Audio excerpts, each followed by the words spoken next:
আসসালামু আলাইকুম প্রিয় ভিউয়ার্স, আপনাদের সামনে একটি মেডিসিন নিয়ে হাজির হলাম।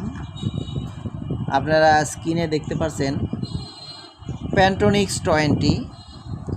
প্যান্টোনিক্স 20 কেন খাবেন, কি পরিমাণে খাবেন, খাওয়ার নিয়ম বিস্তারিত আপনাদের সামনে তুলে ধরব। প্যান্টোনিক্স 20 মূলত একটি প্যান্টোপ্রাজল গ্রুপের একটি ঔষধ। এর জেনেরিক নাম প্যান্টোপ্রাজল। এটি ইনসেপ্টা ফার্মাসিউটিক্যাল লিমিটেড এটি বাজারজাত করেছে। প্রতিটি ট্যাবলেটের মূল্য 7 টাকা। এবার জেনে নেই প্যান্টোনিক্স 20 ট্যাবলেট কেন খাবেন। প্যান্টোনিক্স 20 মূলত গ্যাস্ট্রিক এবং আলসারের চিকিৎসায় ব্যবহৃত হয়ে থাকে। যারা তীব্র গ্যাস্ট্রিকের সমস্যায় ভুগছেন তারা এটি সেবন করবেন। গ্যাস্ট্রিকের সমস্যা যেমন বুক জ্বালা পোড়া, পেট ফুলে থাকা, বদহজম, পেট ব্যথা,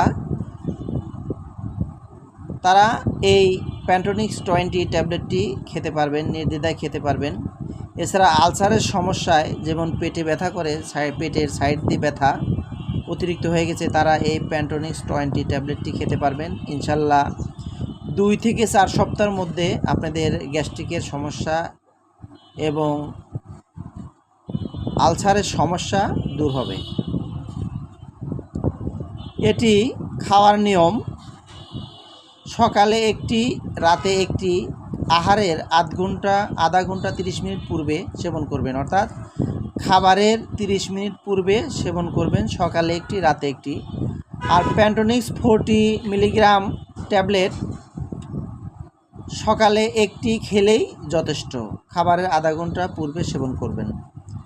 প্যান্টোনিক্স 20 এটি প্রেগন্যান্সি সেফ একটি ট্যাবলেট, অর্থাৎ প্রেগন্যান্সি অবস্থায় আপনারা এটি নির্দ্বিধায় সেবন করবেন।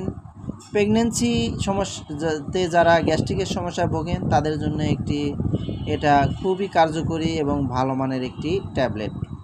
এছাড়া যে সকল মায়েরা দুধ পান করেন বাচ্চাদের, তারা এটি নির্দ্বিধায় সেবন করতে পারবেন, কোনো সমস্যা নাই। এটা আপনারা ডাক্তাররা প্রেসক্রাইব করে থাকে। প্যান্টোনিক্স 20 ট্যাবলেটের তেমন কোনো পার্শ্ব প্রতিক্রিয়া নেই।